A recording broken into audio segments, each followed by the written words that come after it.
Picture this. You're sitting in a grand 1,920 movie theater, velvet seats stretching in perfect rows, crystal chandeliers casting golden light across marble columns. Charlie Chaplin flickers on the silver screen in perfect silence. Then someone behind you opens a bag of popcorn. Crunch, crunch, crunch.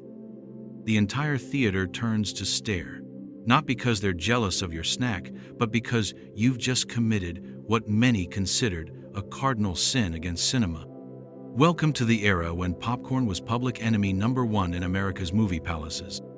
This isn't just about snack food etiquette. This is about class warfare, cultural revolution, and the sound that nearly destroyed the movie industry before it could find its voice. Tonight, we're diving into the bizarre world of 1,920 cinema, where the crunch of corn kernels was considered more offensive than shouting during a funeral. You probably think movie theaters and popcorn go together like peanut butter and jelly, but there was a time when bringing popcorn into a movie theater was like bringing a marching band to a library. The ushers would escort you out. The management would ban you. Other patrons would look at you like you just suggested setting the building on fire. The story begins in the golden age of silent films, when going to the movies was considered high culture. These weren't the multiplex theaters of today with sticky floors and oversized sodas. These were temples to entertainment, designed to rival opera houses and symphony halls. The architecture was ornate, the staff wore formal uniforms, and the audience was expected to behave accordingly. Silent films required something modern movies don't: absolute silence from the audience. Every facial expression, every gesture, every title card demanded complete attention.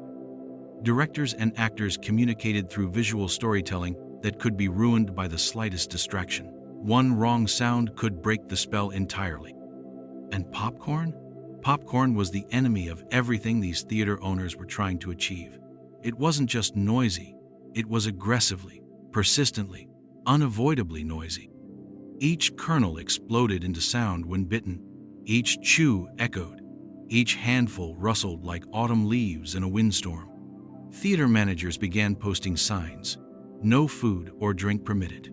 Ushers patrolled the aisles like security guards, ready to confiscate any contraband snacks.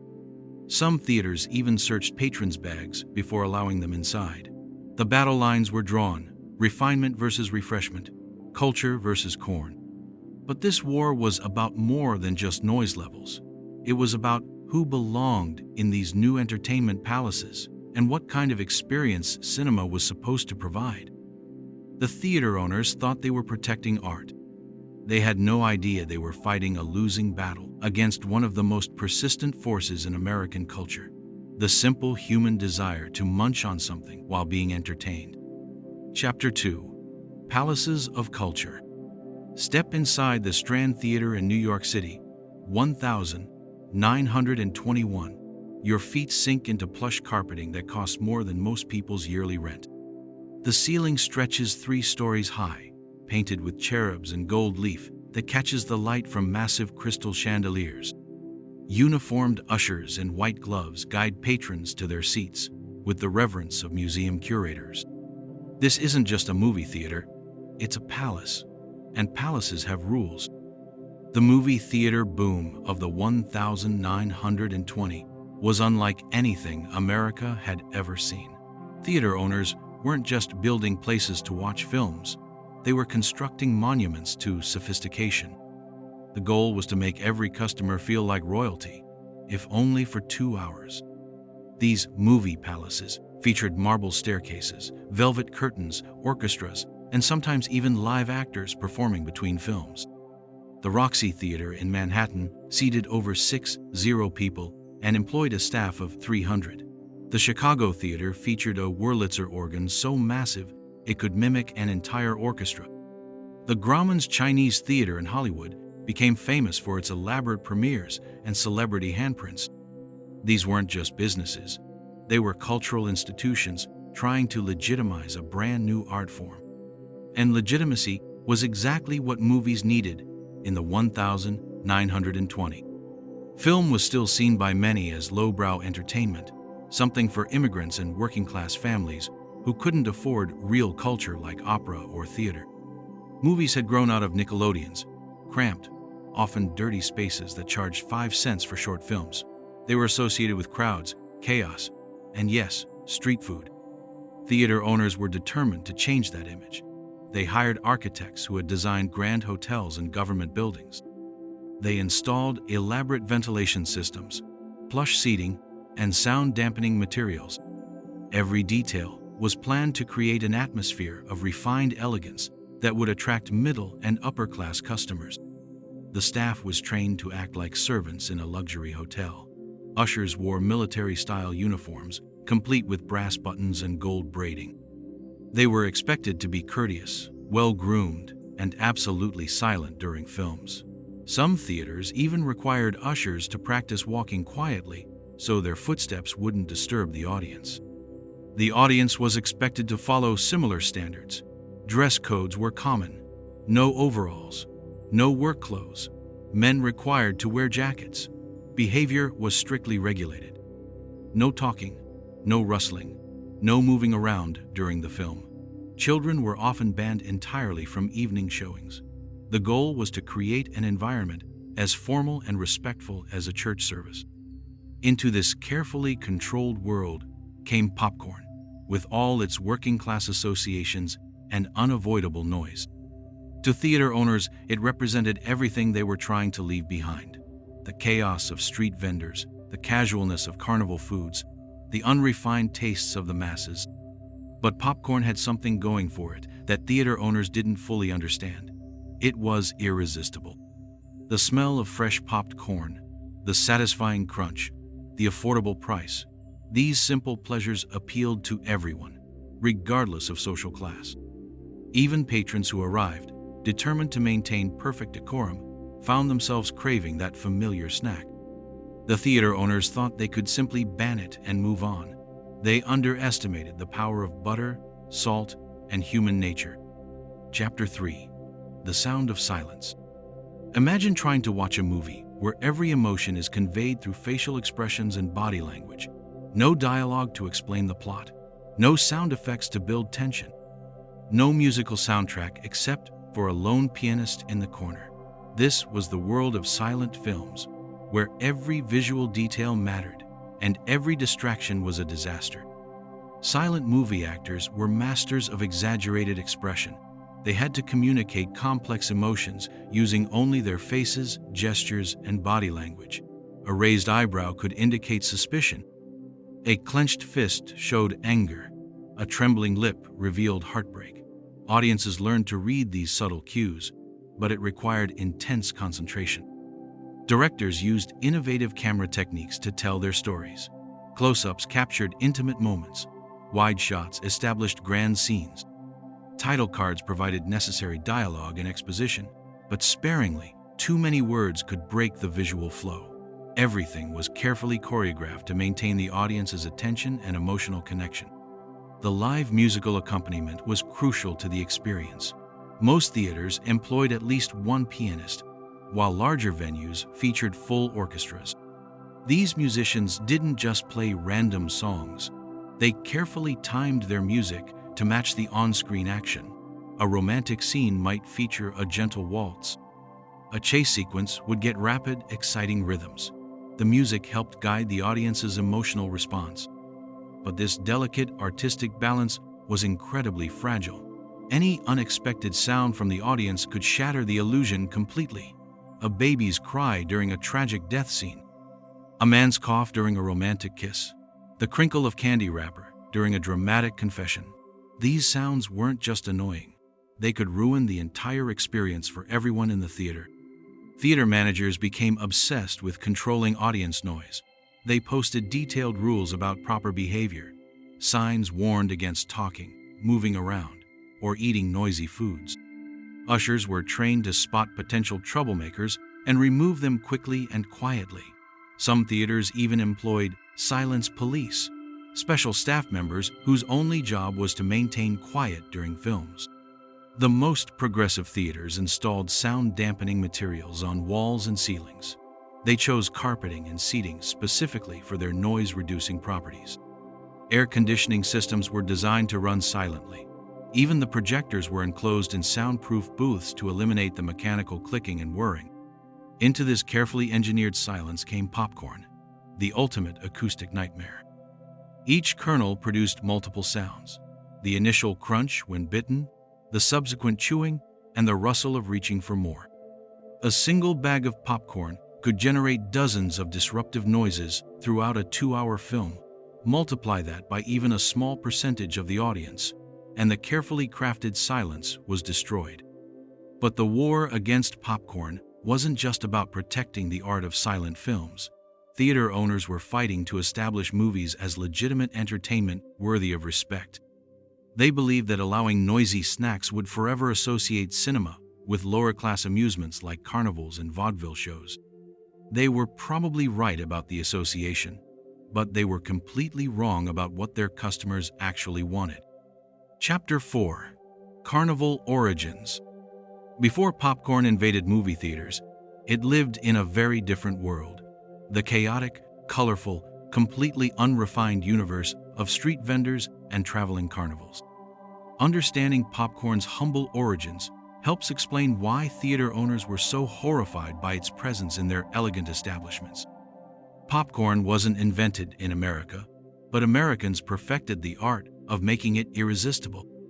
Native American tribes had been popping corn for thousands of years, but the snack really took off during the late 1800s, when Charles Cretors invented the first mobile popcorn machine.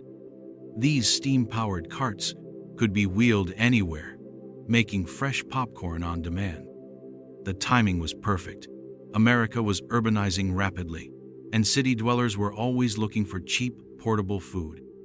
Popcorn cost almost nothing to make: corn kernels, oil, salt, maybe some butter, but could be sold for a significant profit. A nickel would buy you a large bag, making it affordable even for factory workers and immigrants living on tight budgets. Street vendors quickly discovered that popcorn had magical properties as a business model. The smell attracted customers from blocks away. The popping sound created excitement and anticipation. The low cost meant almost anyone could afford it. And unlike other snacks, popcorn was relatively clean to eat. No grease on fingers, no messy crumbs, perfect for eating while walking or working. Carnivals and fairs became popcorn's natural habitat. These traveling entertainment shows relied on inexpensive pleasures that appealed to working-class families. Popcorn vendors set up elaborate stands decorated with colorful banners and bright lights.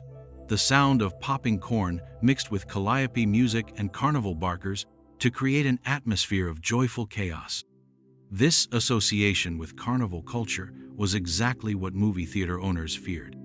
Carnivals represented everything they were trying to distance themselves from: loud crowds, cheap thrills, unrefined behavior, and food vendors hawking their wares to anyone with pocket change. Theater owners wanted to create sophisticated cultural experiences, not recreate the county fair. But popcorn vendors were nothing if not persistent. They set up their carts outside movie theaters, knowing that hungry customers would emerge after 2 hours of staring at flickering images. The smell of fresh popcorn would waft through theater lobbies whenever doors opened.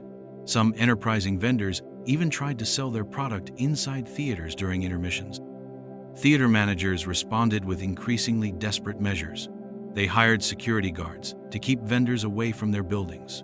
They lobbied city governments to restrict street food sales near theaters. Some even threatened to cancel their fire insurance if vendors were allowed to operate nearby with their flame-powered popping machines.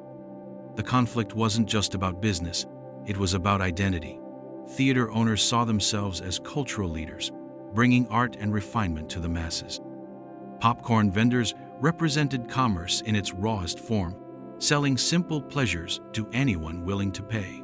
The two visions of entertainment couldn't have been more different. But the vendors had one crucial advantage: they understood what people actually wanted.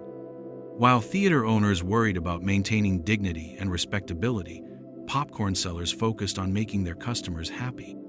They offered a product that was delicious, affordable, and satisfying, qualities that would eventually prove more powerful than all the velvet ropes and crystal chandeliers in the world. The stage was set for an epic battle between high culture and popular taste. The outcome would determine not just what people ate at movies, but what kind of experience going to the movies would become. Chapter 5. The Science of Crunch. To understand why theater owners declared war on popcorn, you need to understand exactly what happens when someone bites into a kernel. This isn't just eating, it's acoustic warfare on a microscopic level. Every crunch is a tiny explosion of sound that can travel across a silent theater like a gunshot in a library. The science behind popcorn's notorious crunch is actually fascinating. When corn kernels are heated, the moisture inside turns to steam, building pressure until the kernel literally explodes inside out. This transformation creates a light, airy structure that's mostly air pockets surrounded by thin walls of cooked starch. When you bite down, those air pockets collapse suddenly, creating the distinctive popping sound that gives the snack its name. But the crunch doesn't stop there. As you chew, each piece breaks down into smaller fragments, each creating its own tiny sound. The irregular shape of popped corn means these sounds don't happen smoothly. They come in unpredictable bursts and pops. Scientists have measured popcorn crunches at up to 63 decibels, roughly equivalent to normal conversation or moderate rainfall. In a noisy environment, 63 decibels wouldn't matter. But in a silent movie theater, where the only intended sounds were the soft notes of a piano or the gentle whir of a projection machine, popcorn eating became an acoustic nightmare. One person eating popcorn could be heard 3 or 4 rows away. A handful of popcorn eaters could make it impossible for anyone to focus on the screen. The psychological impact was even worse than the physical sound. Human brains are wired to notice sudden, unexpected noises. It's a survival instinct left over from our ancestors who needed to detect approaching predators. In a dark theater, every crunch triggered this alertness response, pulling viewers out of the story and back to their immediate surroundings. Theater owners hired acoustic engineers to study the problem. They experimented with different seating materials, wall coverings, and ceiling designs to absorb sound.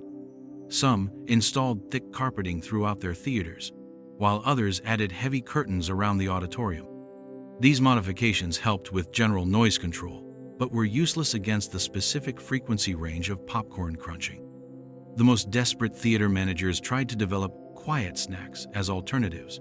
They experimented with soft candies, smooth chocolates, and carefully designed crackers that would break silently. Vendors offered theater-friendly treats that promised to satisfy hunger without creating disruptive sounds. None of these alternatives caught on. They lacked the satisfying crunch that made popcorn so appealing. Some theaters attempted to control when popcorn could be eaten. They designated specific snack breaks during film intermissions, hoping to contain the noise to predetermined periods. Signs warned customers to finish all food before the movie resumed. Ushers patrolled the aisles with flashlights, ready to confiscate any contraband corn. But human nature proved stronger than theater policies. People who brought popcorn weren't going to let it sit untouched for 2 hours. The smell was too tempting, the craving too strong. They would sneak handfuls during quiet scenes, try to time their crunching with on-screen action, or attempt to chew more softly. These strategies rarely worked. Soft chewing actually made each individual crunch last longer and become more noticeable. The acoustic properties of theaters themselves worked against the owners. These spaces were specifically designed to amplify and clarify sound, perfect for live music and spoken performances, but terrible for containing unwanted audience noise. The dome-shaped ceilings and hard surfaces that made orchestral music sound rich and full also made popcorn crunching echo and multiply. Theater owners found themselves trapped by their own success. They had created beautiful, acoustically perfect spaces for experiencing silent films, but those same qualities made them incredibly sensitive to any unplanned sounds. Every crunch was amplified, every rustle magnified, every chew broadcast to the entire audience. The science was clear: popcorn and silent movies were fundamentally incompatible. But as theater owners were about to discover, science is no match for human stubbornness and the irresistible appeal of perfectly salted corn. Chapter 6. Class Warfare in the Aisles. The battle over popcorn wasn't just about noise. It was about who belonged in America's new movie palaces. Theater owners looked at popcorn and saw everything they were trying to exclude: working-class tastes, immigrant traditions, and the kind of casual behavior that belonged on street corners, not in their marble column temples of entertainment. The social dynamics of 1920 America made this conflict inevitable. Movie theaters were trying to attract middle and upper-class customers who had disposable income for premium ticket prices. These customers expected a refined experience that justified the cost. They wanted to feel sophisticated, cultured, and definitely superior to the crowds that had previously been cinema's primary audience. Popcorn represented the opposite of sophistication. It was cheap, casual, and associated with the working poor. Street vendors sold it to factory workers during lunch breaks. Immigrants bought it as an affordable treat for their children. Carnival goers munched it while watching acts that educated society considered vulgar entertainment. To theater owners, allowing popcorn inside would be like opening their doors to everything they were trying to leave behind. The class implications went beyond just the snack itself.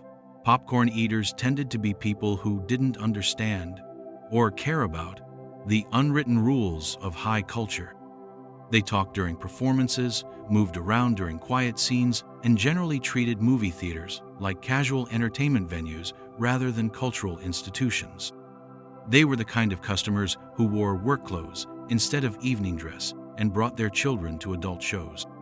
Theater managers developed elaborate strategies to discourage working-class attendance without explicitly discriminating. Dress codes required jackets and ties for men, eliminating customers who owned only work clothes. Premium seating was priced beyond most workers' budgets. Showtimes were scheduled to conflict with factory shifts. Some theaters even required advance reservations, knowing that spontaneous entertainment was more appealing to lower-income families. But these strategies created an unexpected problem: empty seats. The middle and upper-class customers that theater owners wanted to attract weren't showing up in sufficient numbers to fill these massive venues. The Roxy Theater's 60 seats needed bodies, regardless of their social status. Empty theaters meant no revenue, and no revenue meant bankruptcy. Smart theater owners began to realize they faced an impossible choice. They could maintain their exclusive atmosphere and risk financial failure, or they could open their doors to everyone and sacrifice their cultural aspirations.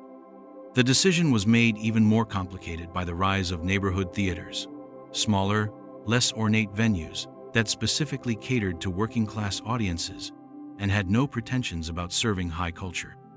These neighborhood theaters had a different philosophy entirely. They embraced popcorn, candy, and casual behavior. Their customers felt comfortable and welcome, not intimidated by elaborate rules and formal dress codes. Most importantly, these theaters were profitable. While the grand movie palaces struggled to attract enough refined customers, neighborhood theaters packed their seats every night with people who just wanted to be entertained. The popcorn ban became a symbol of this larger cultural battle. Every time an usher confiscated someone's snack, every time a customer was asked to leave for eating too loudly, the theater sent a clear message about who was and wasn't welcome. Working-class customers began to vote with their feet, choosing theaters where they could eat what they wanted without judgment. Theater owners found themselves defending a policy that was driving away customers and reducing profits. They had created beautiful spaces that no one could afford to enjoy fully, and strict rules that made the movie-going experience feel more like a test than entertainment. The very refinement they prized was becoming their business model's biggest weakness. Meanwhile, popcorn vendors outside these theaters were making steady profits selling to customers who were either banned from bringing snacks inside or who chose to eat before entering rather than risk confrontation. The vendors were serving the same customers the theaters needed, but in a more welcoming environment. The irony was perfect. Theater owners were so focused on being respectable that they were becoming irrelevant. The future of cinema belonged to whoever could make movies accessible and enjoyable for regular people, not just cultural elites. And regular people, it turned out, really wanted their popcorn. Chapter 7. Smuggling Operations. Where there's a ban, there's always someone willing to break it. The Great Popcorn Prohibition of the 1920 created an underground economy of snack smugglers who treated movie theaters like their personal challenge. These weren't professional criminals. They were regular people who refused to watch 2 hours of Charlie Chaplin without something to crunch. The techniques were surprisingly sophisticated. Women discovered that their fashionable long coats and oversized purses were perfect for concealing contraband snacks. Small paper bags of popcorn could be sewn into coat linings or hidden in the false bottoms of handbags. Some dedicated moviegoers even had special theater coats, with hidden pockets designed specifically for snack storage. Men faced bigger challenges due to their more fitted clothing, but they adapted with creative solutions. Business suits could conceal small bags of popcorn in inside jacket pockets. Some men wore vests with specially tailored hidden compartments.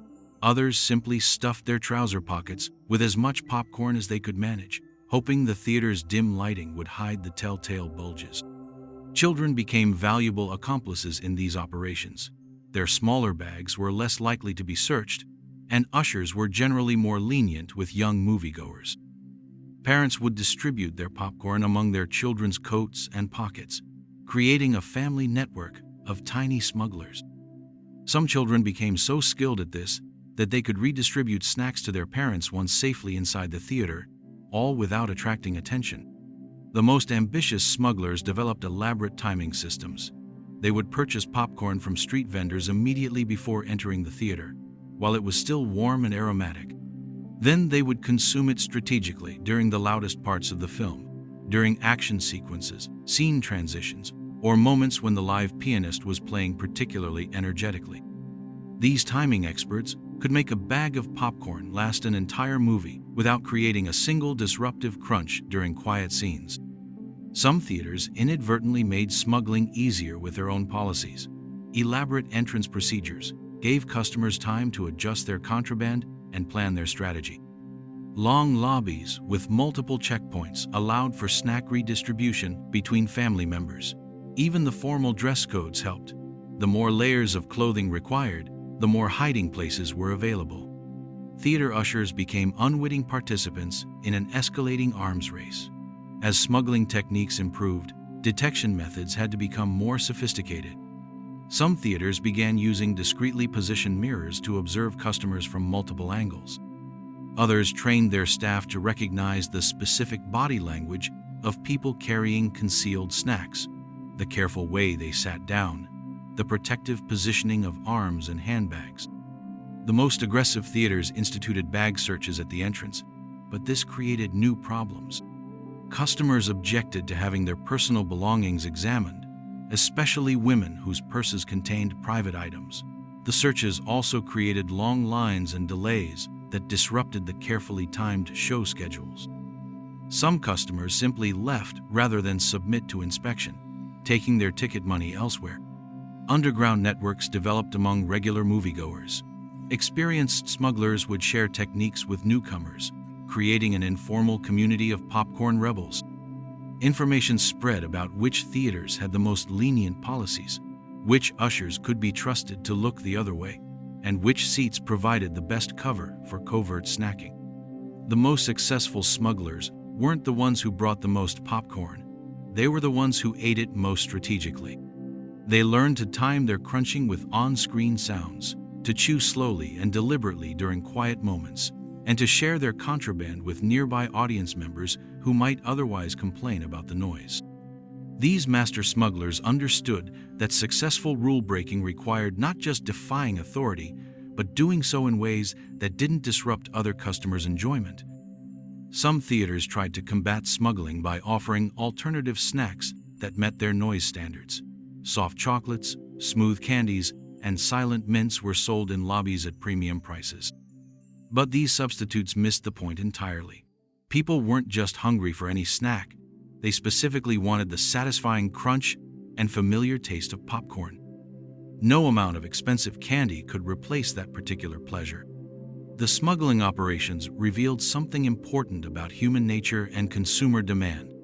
When businesses create policies that conflict with what customers actually want, customers don't just accept those policies, they find creative ways around them. The popcorn smugglers weren't criminals, they were consumers expressing their preferences through direct action. Chapter 8. The Great Depression Changes Everything.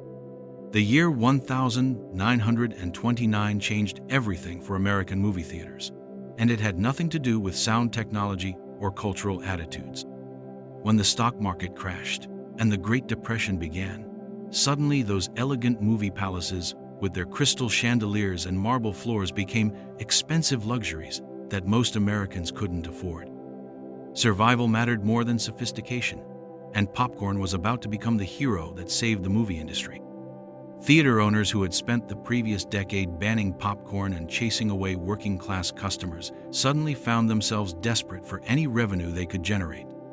The wealthy patrons they had courted were no longer spending money on entertainment. The middle-class families who had filled their premium seats were now worried about keeping their homes and feeding their children. Empty theaters meant bankruptcy, and bankruptcy meant all those beautiful architectural details would belong to the bank. But while the economy was collapsing, people still needed entertainment, perhaps more than ever. Movies offered 2 hours of escape from unemployment lines, foreclosure notices, and the grinding stress of financial uncertainty. However, customers who were stretching every penny couldn't afford the luxury of going to movies without some way to make the experience more satisfying and economical. Enter popcorn, cheap, filling, and capable of making a sparse meal feel like a feast. The economics were compelling for both sides. Corn was one of the few crops that remained affordable during the Depression. It was hardy, grew easily in various climates, and could be stored for long periods without spoiling. This made popcorn incredibly cheap to produce.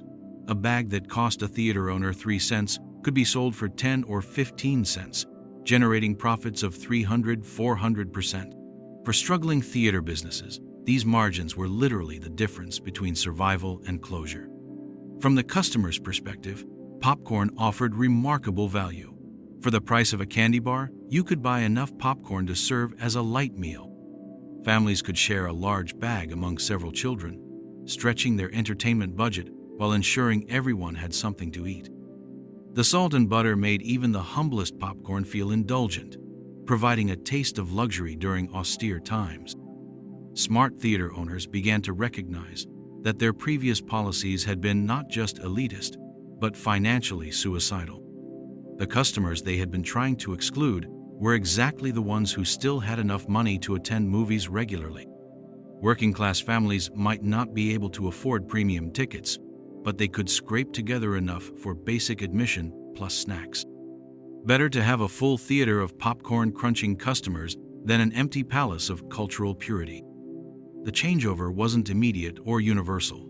Some theater owners clung to their refined image even as their businesses failed. Others embraced the popcorn trade with desperate enthusiasm, installing their own popping machines and hiring vendors to work inside their lobbies. The theaters that adapted survived. Those that didn't often closed within a year or two of the market crash. Neighborhood theaters, which had never banned popcorn in the first place, suddenly found themselves with a significant competitive advantage. Their casual atmosphere and welcoming attitude toward snacks attracted customers who felt unwelcome in the more formal venues. Many of these smaller theaters actually thrived during the Depression, proving that accessibility mattered more than architectural grandeur.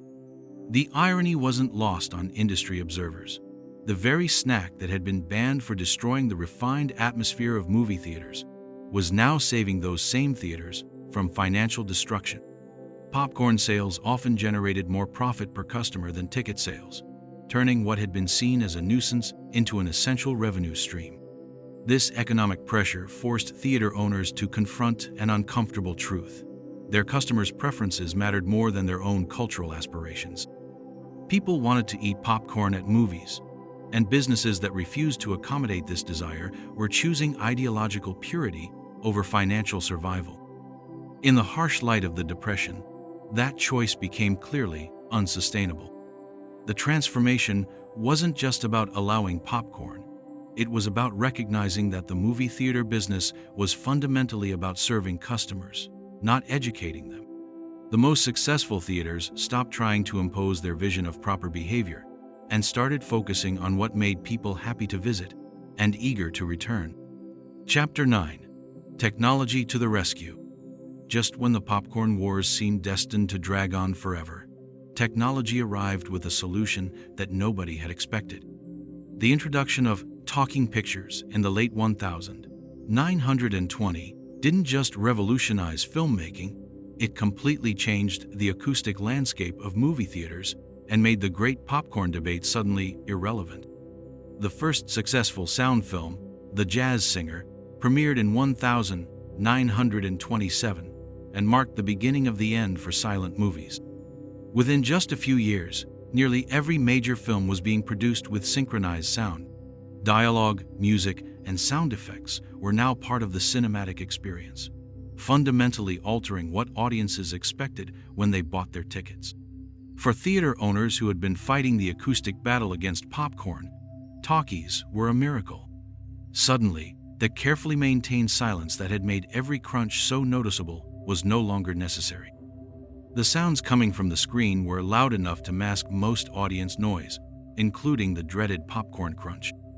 A dramatic conversation could cover the sound of a dozen people eating snacks, and action sequences provided perfect acoustic cover for even the most aggressive munching. The irony was perfect. The same technology that made movies more complex and sophisticated also made them more compatible with casual snacking. Theater owners who had spent years training audiences to remain perfectly quiet suddenly found themselves encouraging normal conversation levels before shows and tolerating much more audience noise during films. But the transition wasn't immediate or smooth. Early sound systems were primitive and unreliable. Microphones picked up every background noise, including the rumble of ventilation systems and the creak of theater seats. Speakers were often underpowered or poorly positioned, making dialogue difficult to hear from certain seats. Theater owners had to invest heavily in new equipment while learning to operate unfamiliar technology.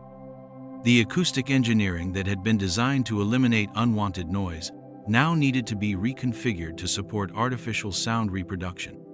Theaters installed new speaker systems, adjusted their seating arrangements, and modified their interior designs to optimize sound quality rather than silence. Walls that had been designed to absorb sound were replaced with surfaces that helped distribute audio evenly throughout the auditorium. These technical challenges created unexpected opportunities for entrepreneurs. Popcorn vendors who had been banned from theater interiors suddenly found themselves welcomed as essential revenue partners. Theater owners who had previously hired acoustic engineers to eliminate popcorn noise were now hiring them to ensure that dialogue could be heard clearly over the inevitable sounds of audience snacking. The psychological impact on audiences was just as significant as the technical changes.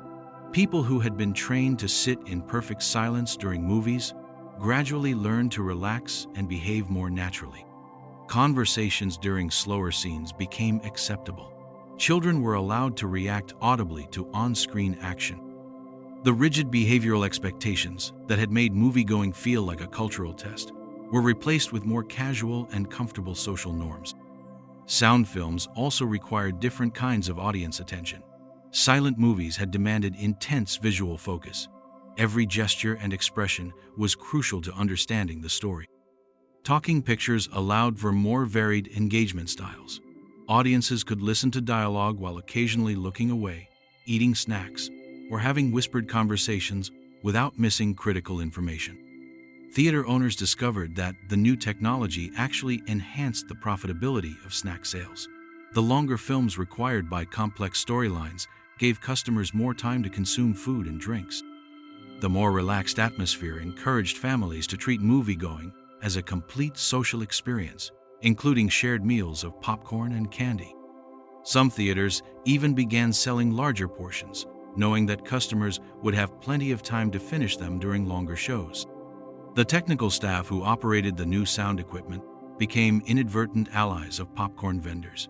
Projectionists learned to adjust volume levels to account for typical audience noise, including the sounds of snacking. Sound engineers designed systems that could deliver clear dialogue even in the presence of moderate background noise from refreshment consumption. Within a few years of the talkie's introduction, the Great Popcorn Prohibition had become a historical curiosity. The same theaters that had banned snacks were now selling them enthusiastically, and the acoustic concerns that had driven the prohibition were no longer relevant.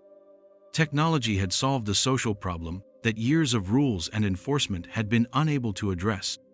Chapter 10. The Concession Revolution. Once talking pictures made popcorn acoustically acceptable, theater owners faced a new challenge: how to turn their former enemy into their most profitable ally. The concession stand revolution of the early 1930s transformed movie theaters from temples of high culture into entertainment complexes, where snacks were just as important as the films themselves. The financial logic was compelling. A theater might sell a ticket for 25 cents, but only keep 15 cents after paying the film distributor and operating costs. That same customer could spend 10 cents on popcorn that cost the theater 2 cents to produce, generating 8 cents of pure profit. Smart theater owners quickly realized that concession sales were far more lucrative than ticket sales and began redesigning their businesses accordingly. The first challenge was space. These elegant movie palaces hadn't been built with popcorn machines in mind. Lobbies, designed for dignified conversation and coat checking, needed to be reconfigured to accommodate vendors, equipment, and lines of hungry customers. Some theaters built elaborate concession stands that matched their ornate architectural style, complete with marble countertops and crystal display cases for candy. But functionality mattered more than aesthetics. Popcorn machines needed electrical connections, ventilation systems to remove heat and smoke, and storage space for supplies. The aroma of fresh popcorn became a marketing tool. Theater owners learned to position their popping equipment where the smell would attract customers from the street and create impulse purchases from people who hadn't planned to buy snacks. Training staff to operate these concession stands required new skills entirely. Employees who had been hired to maintain dignified silence and enforce behavioral rules suddenly needed to become salespeople, food handlers, and customer service representatives. They learned to operate popping machines, make change quickly, and recommend additional purchases without disrupting the flow of customers entering the theater. The most successful theaters discovered that timing was everything. Fresh popcorn needed to be ready before each show started, but not so early that it would become stale.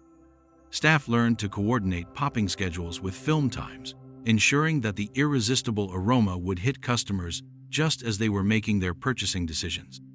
Some theaters even installed timers and developed elaborate production schedules to optimize freshness and sales. Quality control became crucial. As competition increased, customers could taste the difference between fresh, properly seasoned popcorn and stale, oversalted alternatives. Theater owners experimented with different oil types, salt blends, and butter flavoring systems. Some hired professional food consultants to develop signature recipes that would keep customers returning for the snacks as much as the movies. The concession revolution also changed theater architecture permanently. New theaters were designed with dedicated food service areas, storage rooms, and equipment spaces built into their floor plans. Existing theaters underwent expensive renovations to accommodate their new revenue stream. Some installed multiple concession stands to reduce waiting times and capture impulse sales from customers entering different parts of the building. Labor costs shifted dramatically as theaters hired dedicated concession staff. These employees needed training in food safety, customer service, and basic business math. Some theaters offered performance incentives, paying bonuses to staff members who achieved high per-customer sales averages. The most experienced concession workers could upsell customers from small popcorn to large, add drinks and candy, and process transactions efficiently enough to serve entire audiences before shows started. Marketing became more sophisticated as theaters realized they were now in the food business as much as the entertainment business. Advertisements began featuring images of fresh popcorn alongside movie stars. Theater programs included concession menus and special offers. Some theaters even offered combo deals that bundled tickets with snacks at discounted prices, recognizing that customers viewed the total experience as a package rather than separate purchases. The transformation wasn't without problems. Health departments began inspecting theaters as food service establishments, requiring permits, training, and regular safety checks. Insurance companies raised rates to cover food-related liability. Some customers complained about sticky floors and messy auditoriums that resulted from increased snack consumption, forcing theaters to upgrade their cleaning procedures and schedules. But the financial results spoke for themselves. Theaters that embraced concession sales not only survived the Great Depression, but often thrived during it. The profit margins on snacks were so high that some theaters could afford to reduce ticket prices, attracting more customers who would then purchase high-margin refreshments. This created a positive feedback loop that fundamentally changed the economics of movie exhibition. Chapter 11. The Aroma Strategy. Theater owners quickly discovered that popcorn's greatest weapon wasn't its taste or its profitability, it was its smell. The distinctive aroma of fresh popped corn became a powerful marketing tool that could attract customers from blocks away and trigger impulse purchases from people who had never intended to buy snacks. This discovery launched what industry insiders called aroma engineering, the deliberate use of food smells to drive sales. The science behind popcorn's irresistible scent is fascinating. When corn kernels heat up, they release dozens of chemical compounds that create complex aromatic profiles. The combination of toasted grain, heated oil, and salt creates what food scientists call a comfort scent, an aroma that triggers positive memories and feelings of satisfaction. Unlike many food smells that can become overwhelming in enclosed spaces, popcorn's aroma remains appealing even at high concentrations. Smart theater owners learned to position their popping equipment strategically for maximum scent distribution. Machines were placed near entrance doors where the aroma would greet customers as they arrived. Ventilation systems were adjusted to carry the smell throughout lobby areas without overwhelming the auditoriums themselves. Some theaters even installed special fans that directed popcorn-scented air toward ticket booths and entrance lines. Timing became crucial to the aroma strategy. Theater staff learned to begin popping fresh batches about 30 minutes before each showtime, ensuring that the peak scent intensity would coincide with customer arrivals. The goal was to hit people with the irresistible smell just as they were deciding whether to purchase snacks. Late-arriving customers would encounter the aroma as they hurried toward their seats, creating last-minute impulse purchases. The psychological impact was remarkable. Customers who had eaten full meals before arriving at theaters found themselves suddenly hungry when they encountered fresh popcorn aromas. Parents who had planned to save money by avoiding concessions discovered that their children became impossible to manage once they smelled the popping corn.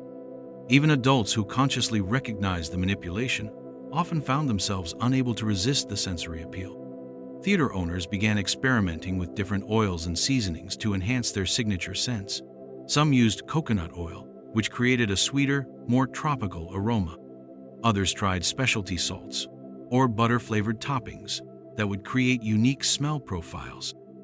The most ambitious theaters developed proprietary spice blends that made their popcorn smell distinctly different from competitors. Ventilation engineering became a specialized field as theaters sought to control scent distribution with scientific precision. Systems were designed to carry appetizing aromas to sales areas while preventing them from reaching auditoriums where they might distract from the films. Some theaters installed separate air circulation systems for concession areas, allowing them to maximize scent concentration in sales zones. The aroma strategy extended beyond just popcorn. Theaters began offering other aromatic snacks that would complement, rather than compete, with their signature corn scents. Fresh-baked cookies, roasted nuts, and specialty candies were chosen as much for their smell as their taste. The goal was to create a complete sensory environment that would make food purchases feel inevitable rather than optional. Competition between theaters increasingly focused on scent quality and intensity. Regular customers could identify their favorite theaters by smell alone, and many developed fierce loyalties based on whose popcorn smelled best. Theater owners invested in higher quality ingredients and equipment specifically to maintain their aromatic competitive advantages. But the strategy created unexpected challenges. Neighboring businesses sometimes complained about popcorn smells affecting their own operations. Restaurants found it difficult to compete when customers arrived already stimulated by theater aromas. Some cities considered regulating food smells as a form of advertising, though enforcement proved nearly impossible. The most successful theaters learned to use aroma as part of a complete customer experience strategy. Fresh popcorn smells created anticipation and excitement that enhanced the entire movie-going experience. Customers began to associate these aromas with entertainment and relaxation, making theater visits feel more special and memorable. The aroma strategy also revealed important insights about consumer psychology. People's purchasing decisions were far more influenced by sensory experiences than by rational considerations like price or health. A well-timed whiff of fresh popcorn could overcome budget concerns, dietary restrictions, and previous intentions to avoid snacking. Chapter 12. Cultural Shift Complete. By the mid-1930s, the transformation was complete. The same theaters that had once banned popcorn were now advertising it on their marquees alongside the featured films. Fresh popcorn daily became as common a sign as air-conditioned or latest pictures. The cultural shift wasn't just about accepting popcorn, it was about fundamentally changing what it meant to go to the movies. The new generation of moviegoers couldn't imagine cinema without snacks. Children who had grown up during the transition period found it absurd that anyone had ever tried to ban popcorn from theaters. The idea of watching a 2-hour film without something to munch seemed as strange as attending a baseball game without hot dogs or a circus without cotton candy. Popcorn had become part of the essential movie experience. Theater design evolved to accommodate this new reality. Architects working on new theaters included concession areas as central features rather than afterthoughts. Cup holders appeared in seat armrests. Floors were designed with subtle slopes to make cleaning easier after shows. Lighting systems were adjusted to make snacking more convenient without disrupting other customers' viewing experiences. The social rituals around movie attendance changed completely. Families began budgeting for concessions as automatically as they budgeted for tickets. Dating couples established popcorn sharing as a form of intimacy. Groups of friends developed elaborate snack distribution strategies to ensure everyone had access to refreshments throughout longer films. What had once been considered rude behavior was now part of the social fabric of cinema. Theater staff roles expanded dramatically. Ushers who had previously focused on maintaining order and silence now helped customers navigate concession options and provided recommendations based on film length and customer preferences. Some theaters created specialized concession consultants who could suggest snack combinations that would last through double features or intermissions. The economic impact extended far beyond individual theaters. Corn farmers found new markets for their crops, specifically designated for popping. Equipment manufacturers developed increasingly sophisticated machines designed for high-volume commercial use. Packaging companies created specialized containers and bags optimized for movie theater use. An entire industry had grown up around what was once considered a nuisance problem. Regional variations emerged as different areas developed their own popcorn traditions. Southern theaters often featured more heavily buttered and salted varieties. Midwest theaters experimented with caramel and cheese flavoring. Urban theaters offered more exotic seasonings to appeal to diverse immigrant populations. These regional differences became part of local cultural identity and tourist attractions. The success of theater popcorn influenced other entertainment venues. Sports stadiums, concert halls, and amusement parks began offering similar snack options, recognizing that audiences expected food to be part of any extended entertainment experience. The model pioneered by movie theaters became the standard for all forms of public entertainment. Critics, who had once denounced popcorn as a threat to cultural refinement, found themselves defending other traditions against newer challenges. The same cultural arbiters who had insisted that movies required silent reverence were now arguing that popcorn was an essential part of the authentic cinema experience. threatened by newfangled snacks like nachos or candy bars. International influence spread as American films and theater practices were exported worldwide. European and Asian theaters began adopting American-style concession stands, though often adapting the offerings to local tastes.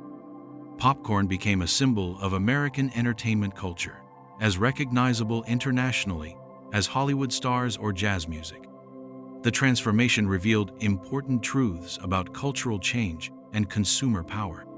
Businesses that tried to impose their own standards against customer preferences ultimately failed, while those that adapted to serve their audience's actual desires prospered. The popcorn revolution demonstrated that cultural refinement meant nothing if it didn't enhance customers' genuine enjoyment and satisfaction. Most importantly, the shift proved that entertainment was most successful when it embraced rather than fought human nature. People wanted to eat while being entertained, to share experiences with family and friends, and to feel comfortable rather than intimidated in public spaces. The theaters that recognized these basic desires and built their business models around them became the foundation of modern cinema culture. Chapter 13: Economic Powerhouse. By the late 1930s, popcorn had become such a crucial part of theater economics that many venues depended more on concession sales than ticket revenue for their survival. Industry studies revealed that successful theaters could generate up to 40% of their total income from snack sales, with popcorn accounting for the majority of those purchases. This economic transformation fundamentally changed how the movie business operated. The profit margins told the complete story. While theaters typically kept only 20–30% of ticket sales after paying distributors and operating costs, they retained 85–90% of concession revenue. A bag of popcorn that sold for 10 cents cost less than 2 cents to produce, including the corn, oil, salt, bag, and labor. These incredible margins meant that a customer who bought a small popcorn was often more profitable than someone who only purchased a ticket. Theater owners began restructuring their entire business models around these economics. Some venues actually reduced ticket prices to attract more customers, knowing they would recoup the lost revenue through higher-margin snack sales. Others offered promotional deals that bundled tickets with concessions, recognizing that the combined package was more profitable than either component sold separately. The volume economics were equally impressive. A single theater could sell thousands of bags of popcorn per week, generating steady cash flow that was much more predictable than the fluctuating success of individual films. While a bad movie might reduce ticket sales significantly, popcorn purchases remained relatively constant as long as people kept attending theaters. This stability helped owners weather the inevitable ups and downs of film entertainment. Labor allocation shifted to reflect these new priorities. Theaters hired more concession workers and invested in better training programs to maximize sales per customer. Some venues offered commission-based pay structures that incentivized staff to upsell customers to larger sizes or additional items. The most successful concession workers could earn more than projectionists or ushers, reflecting their direct contribution to profitability. Supply chain management became increasingly sophisticated as theaters sought to control costs and ensure consistent quality. Larger theater chains began purchasing corn directly from farmers, bypassing distributors to improve margins. Some invested in their own popping oil blending facilities or salt processing operations. Vertical integration became common as successful operators tried to capture more of the profit at every level of the supply chain. Equipment investment reflected the economic importance of popcorn operations. Theaters purchased industrial-grade popping machines that could produce hundreds of servings per hour. Climate control systems were upgraded to maintain optimal storage conditions for raw materials. Some venues installed multiple popping stations to reduce wait times and capture impulse sales from customers who might otherwise skip concessions due to long lines. The economic success attracted attention from food service companies that had previously ignored movie theaters. Major suppliers began developing products specifically for cinema concession stands. Equipment manufacturers created specialized machines designed for theater use. Even banks began offering specialized lending programs for theater owners looking to upgrade their food service operations. Regional economic impacts became significant in areas with large theater concentrations. Corn farmers in the Midwest found steady demand for popping varieties, often at premium prices compared to feed corn. Transportation companies developed specialized routes for delivering supplies to theater chains. Local governments benefited from increased business licensing fees and sales tax revenue generated by concession operations. The economic model proved so successful that it influenced other entertainment industries. Sports venues, concert halls, and amusement parks began studying theater concession operations to improve their own food service profitability. The principles pioneered by movie theaters, high-margin impulse purchases sold in environments where customers had limited alternatives, became standard practice across entertainment industries. Financial analysis of theater operations revealed that concession sales were not just profitable but essential for survival. Theaters that couldn't develop successful food service operations often failed, even when they showed popular films in desirable locations. The ability to sell snacks effectively had become as important as the ability to project movies clearly or maintain comfortable seating. The economic transformation was so complete that industry trade publications began treating concession management as a specialized field requiring distinct expertise. Training programs, industry conferences, and professional organizations emerged to help theater operators maximize their food service revenues.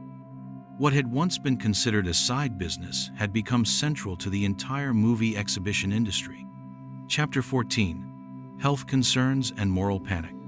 As popcorn became ubiquitous in movie theaters, a new wave of criticism emerged from health experts, moral reformers, and concerned parents who worried about the impact of constant snacking on public health and social behavior. The same cultural arbiters who had once opposed popcorn for acoustic reasons now found new ammunition in emerging nutritional science and changing social attitudes about proper eating habits. Nutritionists in the 1930s were beginning to understand the importance of balanced diets and regular meal schedules. The growing popularity of between-meal snacking, particularly the consumption of high-salt, high-fat foods like buttered popcorn, concerned health professionals who saw these habits as potentially disruptive to proper nutrition. Some doctors warned that theater snacking might interfere with children's appetite for nutritious meals at home. The salt content in movie theater popcorn became a particular focus of criticism. Theater owners had discovered that heavily salted popcorn not only tasted better, but also increased customers' thirst, leading to additional beverage purchases. However, medical professionals warned that excessive sodium consumption could contribute to high blood pressure and other health problems, particularly among older adults who might be more susceptible to these conditions. Dental health advocates raised concerns about the impact of constant snacking on teeth and gums. While popcorn itself wasn't as problematic as sugar-heavy candies, the combination of salt, butter, and frequent chewing could contribute to dental problems. Some dentists reported seeing increased tooth damage among frequent moviegoers, though it was difficult to establish direct causation between theater snacking and dental issues. Parents worried about the behavioral implications of allowing children to eat throughout movies. Some felt that constant snacking promoted poor self-control and made it difficult for children to focus on the films themselves. Others concerned that theater snacking was teaching children to associate entertainment with eating, potentially contributing to lifelong habits of mindless consumption during leisure activities. Religious and moral reform groups found new reasons to oppose theater attendance, arguing that the focus on sensual pleasures like eating during entertainment represented a decline in spiritual values and self-discipline. Some sermons denounced movie theaters as places that encouraged gluttony and distracted people from more meaningful activities like prayer, reading, or community service. The emerging field of psychology contributed additional concerns about the conditioning effects of theater snacking. Some experts worried that the association between entertainment and eating might create psychological dependencies that could be difficult to break. The darkened theater environment, they argued, might promote unconscious overeating because customers couldn't easily monitor their consumption levels. Economics critics pointed out that theater concession prices were becoming increasingly expensive relative to similar foods purchased elsewhere. A bag of popcorn that cost 10 cents in a theater might cost only 3 cents from a street vendor. Some consumer advocates argued that theaters were taking advantage of captive audiences to charge exploitative prices for low-quality snacks. Food safety became another area of concern as health departments began inspecting theater concession operations more closely. The combination of high-volume food preparation, limited storage space, and staff with minimal food service training created potential risks for contamination or improper food handling. Several well-publicized incidents of food poisoning at theaters heightened public awareness of these issues. However, theater owners and popcorn advocates pushed back against these criticisms with arguments of their own. They pointed out that popcorn was actually a relatively healthy snack compared to many alternatives. It was a whole-grain food with minimal processing and no artificial additives. When prepared with reasonable amounts of salt and oil, it could be part of a balanced diet without significant health risks. Supporters also argued that theater snacking served important social functions that critics overlooked. Sharing popcorn brought families and friends together, created positive associations with entertainment experiences, and provided affordable pleasure during difficult economic times. The ritual of movie snacking had become an important part of American culture that shouldn't be abandoned due to exaggerated health concerns. The debate revealed deeper tensions about changing social attitudes toward food, entertainment, and public behavior. Traditional authorities who had once controlled cultural standards were finding their influence challenged by consumer preferences and business interests. The popcorn controversy became a symbol of broader changes in American society, where individual choices increasingly trumped institutional guidance. Despite the criticism, theater snacking continued to grow in popularity and acceptance. Most customers found the health warnings unconvincing compared to their direct experience of enjoyment and satisfaction. The moral arguments seemed increasingly outdated in a society that was becoming more tolerant of diverse lifestyle choices and less willing to accept arbitrary restrictions on personal behavior. Chapter 15: Innovation and Competition. As popcorn became established in theaters, innovation accelerated rapidly. Theater owners, equipment manufacturers, and food suppliers competed to develop better products, more efficient operations, and unique offerings that would give them competitive advantages. The simple act of popping corn evolved into a sophisticated industry with constant technological and culinary advancement. Popping machine technology advanced dramatically as manufacturers recognized the large and growing market for commercial equipment. Early machines had been adapted from street vendor carts, but theaters needed equipment that could produce much larger volumes with greater consistency and reliability.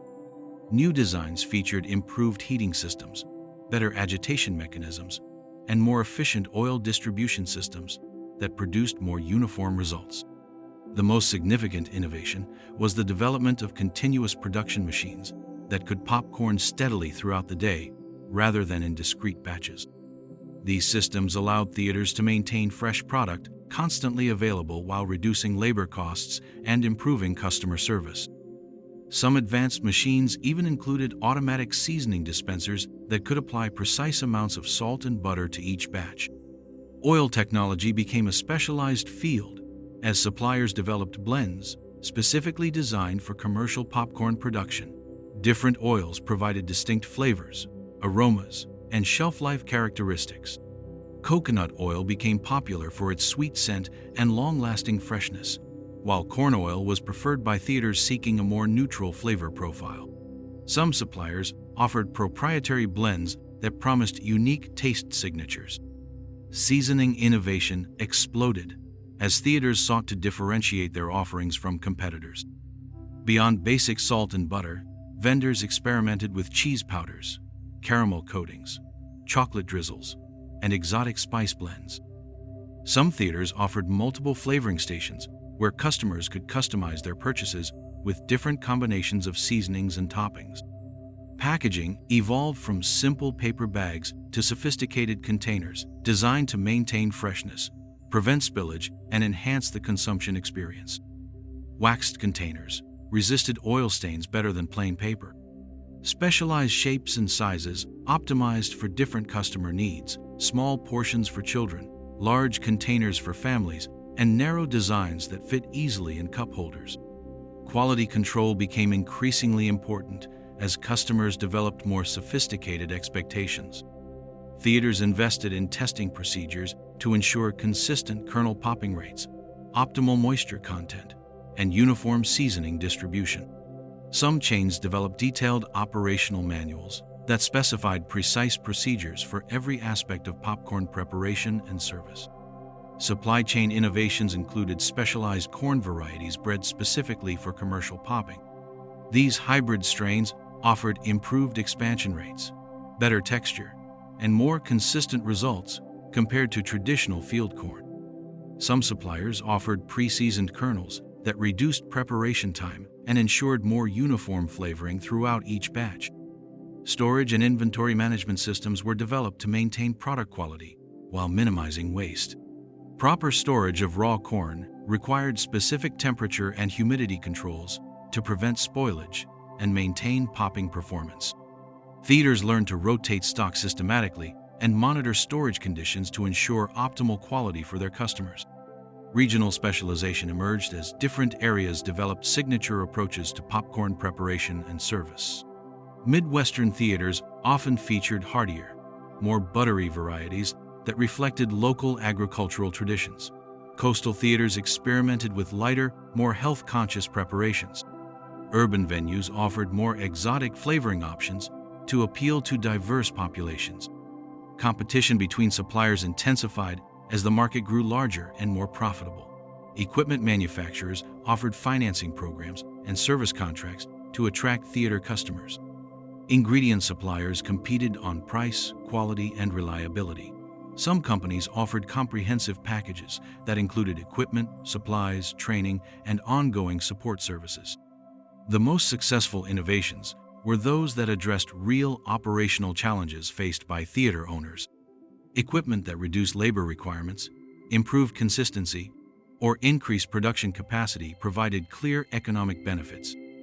Products that enhanced customer satisfaction or enabled premium pricing offered additional value. The combination of practical benefits and customer appeal drove the most rapid adoption. Consumer preferences evolved as people became more experienced with different types of popcorn and more demanding about quality and variety. Theaters that failed to keep up with changing expectations found themselves losing customers to competitors who offered fresher products, better service, or more interesting flavor options. Innovation became essential for maintaining competitive position in an increasingly crowded market. Chapter 16: World War II and Rationing Challenges. When America entered World War II in 1941, the movie theater industry faced unprecedented challenges that threatened to eliminate the popcorn business entirely.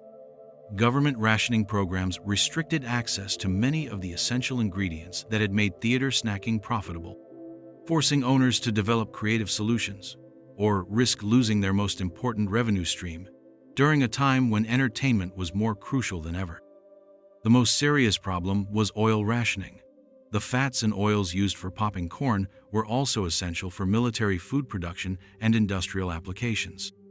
Government allocation systems limited how much cooking oil theaters could purchase each month, often reducing their supplies by 50% or more compared to pre-war levels. Some theaters found themselves with plenty of corn but no oil to pop it, leaving them unable to serve their most popular snack. Salt rationing created additional complications. While table salt remained available for civilian use, the specialized salts and flavoring compounds used in commercial food preparation were often diverted to military needs. Theaters had to reformulate their seasoning blends using whatever ingredients they could obtain, sometimes resulting in noticeably different flavors that disappointed customers accustomed to specific taste profiles. Metal rationing affected equipment maintenance and replacement. Popping machines required regular repair and eventual replacement, but the metals needed for commercial food service equipment were redirected to military production. Theaters learned to maintain their existing equipment much more carefully and developed relationships with local machinists who could fabricate replacement parts from available materials. Sugar rationing eliminated many candy options that theaters had begun offering alongside popcorn, forcing them to rely even more heavily on their corn-based snacks. However, this actually benefited popcorn sales since there were fewer competing products available. Customers who might have preferred chocolate or caramel treats had to settle for popcorn, increasing demand for the one snack that theaters could still produce consistently. Labor shortages affected theater operations as employees left for military service or higher-paying defense jobs. Concession stands that had relied on experienced workers to maximize sales and maintain quality found themselves training inexperienced staff, often women and teenagers who had never worked in food service. Some theaters simplified their operations to accommodate less skilled workers, reducing variety but maintaining basic service levels. Transportation challenges made it difficult to obtain supplies reliably. Corn, oil, and other ingredients often had to travel long distances from production areas to theaters, but freight transportation was prioritized for military needs. Theaters learned to maintain larger inventories when possible and developed relationships with local suppliers who could provide alternatives when regular shipments were delayed or canceled. Despite these challenges, theaters discovered that their customers were more understanding and adaptable than expected. Audiences appreciated that theaters remained open during difficult times and were willing to accept reduced variety or different flavors as long as some form of snacking remained available. Patriotic messaging about supporting the war effort actually made customers more tolerant of temporary shortages and changes. Innovation flourished under pressure as theaters developed creative solutions to rationing restrictions. Some experimented with alternative oils, including recycled cooking fats purchased from local restaurants. Others developed new seasoning blends, using readily available herbs and spices. A few pioneered air-popping techniques that required no oil at all, though the results were generally less popular than traditional preparations. Government recognition of the entertainment industry's importance to civilian morale led to some accommodations in rationing policies. Theaters were sometimes classified as essential services that deserved priority access to certain supplies, particularly when they were located in areas with large defense industry workforces. This recognition helped some venues maintain more normal operations than would have been possible under strict civilian rationing rules. Regional variations became more pronounced, as different areas faced different supply challenges. Theaters near agricultural regions often had better access to corn and alternative oils, while urban theaters might have advantages in obtaining specialty ingredients through black market channels. These differences created temporary competitive advantages that reshuffled market positions in some cities. The war period demonstrated the resilience of both the theater industry and consumer demand for movie snacking. Despite significant obstacles, most theaters managed to maintain some form of popcorn service throughout the conflict. Customers continued to associate movies with snacking, even when the snacks were different from what they had previously expected. This loyalty would prove crucial when normal supplies resumed after the war ended. Most importantly, the rationing period proved that popcorn had become an essential part of the movie-going experience rather than just a profitable add-on. When theaters were forced to choose between various concession options, they consistently prioritized maintaining popcorn availability over other snacks. This period of forced prioritization clarified what had become most important to both business owners and their customers. Chapter 17. Post. War Boom and Suburbanization. The end of World War II in 1945 unleashed an explosion of pent-up consumer demand that transformed the movie theater industry once again. Rationing restrictions disappeared, returning soldiers had steady income and leisure time, and young families were eager for affordable entertainment options. The combination of renewed prosperity and demographic change created perfect conditions for the massive expansion of both theaters and popcorn consumption. The suburban boom fundamentally changed how Americans experienced entertainment.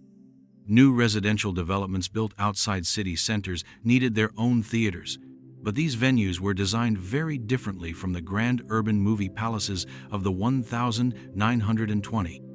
Suburban theaters were built with car access in mind, featuring large parking lots, single-story designs, and more casual atmospheres that reflected their family-oriented customer base. These new theaters embraced popcorn from day one. Unlike the urban palaces that had converted reluctantly from high-culture venues, suburban theaters were designed specifically for comfortable family entertainment. Architects included spacious concession areas, multiple popping stations, and seating arrangements that accommodated snacking.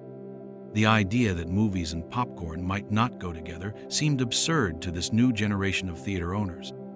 Drive-in theaters became a uniquely American phenomenon that created new opportunities for concession sales.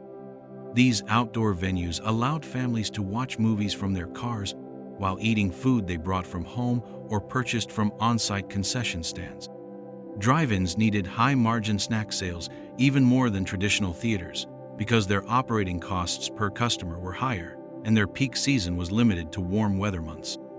The baby boom created a massive audience of children who had never known a world where popcorn wasn't available at movies. These young customers had no cultural memory of the Prohibition era and considered movie theater popcorn as natural as hot dogs at baseball games. Their expectations and preferences would define the industry for decades to come, ensuring that popcorn remained central to the cinema experience. Television's emergence as a competing entertainment option forced movie theaters to emphasize the advantages of their venue over home viewing. The social experience of shared snacking became a key differentiator. While families could watch programs at home, they couldn't recreate the communal pleasure of sharing a large bag of fresh popcorn in a darkened theater. Concession sales became part of theaters' competitive strategy against the new medium. Franchise concepts began appearing in the theater industry as successful operators looked to expand rapidly in growing suburban markets. These chains could negotiate better prices on supplies, standardize recipes across locations, and develop more efficient operational procedures. Franchising also accelerated the spread of successful concession practices, ensuring that customers could expect similar popcorn quality regardless of which theater they visited. Technology improvements made popcorn operations more efficient and profitable than ever. New popping machines could produce larger volumes with less labor, while improved packaging maintained freshness longer and prevented waste. Automated seasoning systems ensured consistent flavor profiles across different locations and reduced the skill level required for concession work. Marketing became more sophisticated as theaters recognized the importance of promoting their snack offerings alongside their film selections. Local advertising began featuring images of fresh popcorn, promotional pricing on combo packages, and special events centered around concession offerings. Some theaters even offered loyalty programs that rewarded frequent snack purchases with free movie tickets. The economic boom allowed theaters to experiment with premium concession offerings. Exotic seasonings, specialty oils, and gourmet preparations appeared alongside traditional butter and salt options. Some venues offered popcorn bars, where customers could choose from multiple flavoring options and create custom combinations. These premium offerings commanded higher prices while providing additional differentiation from competitors. Regional chains began developing signature popcorn recipes that became part of their brand identity. Customers would drive past closer theaters to visit venues known for particularly good popcorn, creating brand loyalty that extended beyond film selection to the complete entertainment experience. This brand differentiation proved especially valuable in suburban markets where multiple theaters might be competing for the same audience. Quality standards continued rising as competition increased and customers became more discriminating. Theaters invested in better storage facilities, more frequent equipment cleaning, and stricter preparation procedures to ensure consistent results. Some chains hired food service consultants to develop training programs and quality control systems that maintained standards across multiple locations. The post-war boom established patterns that would define movie theater operations for decades. Concession sales became so integral to theater economics that venue designs, staffing decisions, and marketing strategies all revolved around maximizing food service revenue. Popcorn evolved from a controversial intrusion to the foundation of a business model that supported the entire film exhibition industry. Chapter 18: Legacy and Modern Evolution. Today, walking into any movie theater in America without expecting the smell of fresh popcorn would be unthinkable. The transformation is so complete that most people assume theaters have always sold popcorn, unaware of the bitter battles fought over those first kernels in the 1920s. The victory of popcorn over its opponents represents one of the most thorough cultural reversals in American entertainment history. The financial impact has been staggering. Modern movie theaters typically generate 60–80% of their profits from concession sales, with popcorn remaining the single most important item. A large popcorn that costs $8 to purchase contains ingredients worth less than 50 cents, creating profit margins that would be considered excessive in almost any other industry. These economics have allowed theaters to keep ticket prices relatively affordable while generating the revenue needed to stay in business. The cultural significance extends far beyond economics. Movie theater popcorn has become a comfort food associated with relaxation, entertainment, and shared experiences.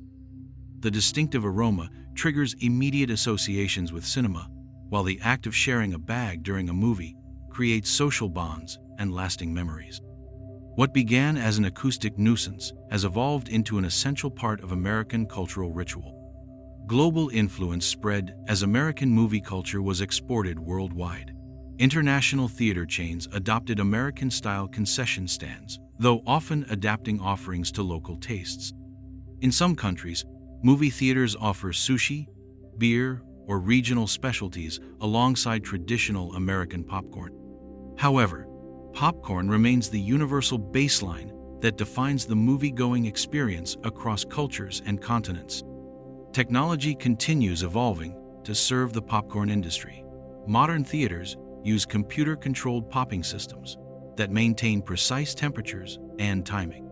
Specialty oils and seasonings are engineered for optimal flavor and aroma profiles. Some theaters experiment with gourmet options like truffle oil, aged cheeses, or exotic spices that command premium prices while maintaining the essential popcorn experience. Health consciousness has created new challenges and opportunities for theater popcorn. Some venues offer air-popped alternatives, organic ingredients, or reduced sodium options to appeal to health-conscious customers. However, most customers still prefer traditional preparation methods, viewing movie theater popcorn as an occasional indulgence rather than a regular dietary staple. The rise of premium theater experiences has elevated popcorn along with other amenities. Luxury theaters offer gourmet popcorn preparations, table service, and sophisticated seasoning options that treat popcorn as a culinary experience rather than just a snack. These high-end venues prove that popcorn can adapt to any market segment while maintaining its essential appeal. Streaming services and home theaters have created new competition for traditional movie venues, but they've actually reinforced the importance of the complete theater experience, including popcorn. While people can watch movies at home, they can't easily recreate the specific taste and aroma of theater-style popcorn. This uniqueness has become part of theater's competitive advantage in the digital age.